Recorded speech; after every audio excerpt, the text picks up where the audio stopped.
এই মুরগিগুলো গায়ের ছাল ছাড়িয়ে নেয় গোসল করার জন্য। What a song baby song by Normax Sound DJ Max. Yo yo. গোসল শেষ করে ছাল পরে চলে যায় মুরগি ডিম পারতে। আর এদিকে হাঁস গান বাজাতে থাকে যাতে মুরগি গানের তালে তালে বেশি করে ডিম পারে।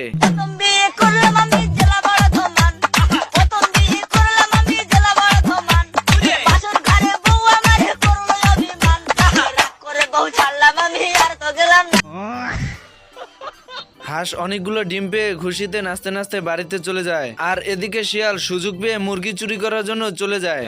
भाई आज ऑमलेट नहीं बनाऊंगा, आज तेल का ऑमलेट बनाऊंगा।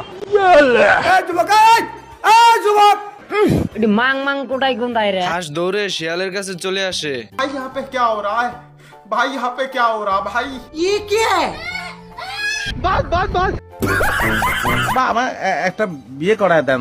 একটা সোফার মাঝে 32টা দাঁত হাতের মধ্যে ধরাই দিমু। ওই গাঁজা খাস নাকি? না গাঁজা গাঁজা তো খাই না, আমি সিদ্ধি খাই মাঝে মধ্যে। বলিস কি? শুকর হেল্প না করাতে হাঁস চলে যায় মাছের কাছে সাহায্য চাইতে। হাঁস এসে মাছকে বলতে থাকে তার খামারের মুরগিগুলো শিয়ালে চুরি করে নিয়ে যাচ্ছে, তাই তার সাহায্য প্রয়োজন। মাছে হাঁসের কথা শুনে সাহায্য না করে চলে যায়। কেউ হাঁসকে সাহায্য না করায় হাঁস একাই চলে যায় তার খামারের মুরগিগুলোকে শিয়ালের হাত থেকে বাঁচাতে। भाई आज ऑमलेट नहीं बनाऊंगा, आज तेल का ऑमलेट बनाऊंगा। बाप रे! अरे दादा रे! হাঁস নিজেই চলে আসে সাহস করে শিয়ালের হাত থেকে তার খামারের মুরগিগুলোকে বাঁচানোর জন্য। তাহলে কো छोड़ूंगा नहीं। তুই সাক্ষী দিবি, তুই সাক্ষী দিবি। এই ভালুকগুলোকে এই লোকটি তার চিড়িয়াখানাতে আটকে রাখতো। भगवान क्या जुल्म है। কিন্তু এই চিড়িয়াখানায় একটি নিয়ম ছিল, যে কোনো ভাল্লুক কোনো পর্যটকের কাছ থেকে খাবার চেয়ে খেতে পারবে না, আর যে চুরি করে নিয়ম ভঙ্গ করবে তার জন্য মৃত্যু। এরপর এই হাঁসটিকে সেবা করে খাবার নেওয়ার জন্য আসে, কিন্তু এত খাবার দেখে লোভ সামলাতে না পেরে খাবার নিয়ে পালিয়ে যাওয়ার চেষ্টা করে। ভালো হয়ে যাও মাসুদ, ভালো হয়ে যাও, তোমাকে আমি অনেক সময় দিই। হাঁসের কাছ থেকে খাবার নেওয়ার জন্য ভাল্লুক নাচতে থাকে।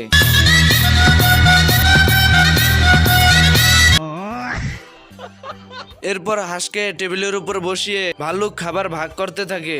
एक तेरा एक मेरा, दो तेरा दो मेरा। ये क्या है? आप दो ना।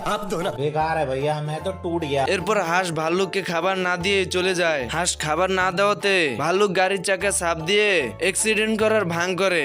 ऐसा मत करो मेरी जान। আর এদিকে হাঁস ভাল্লুকের অ্যাক্সিডেন্ট দেখে ঘাবড়ে গিয়ে গাড়ি থেকে সব খাবার এনে ভাল্লুককে দিয়ে দেয়। আমি কি আপনাদেরকে একবারও বলছি আমি নির্দোষ?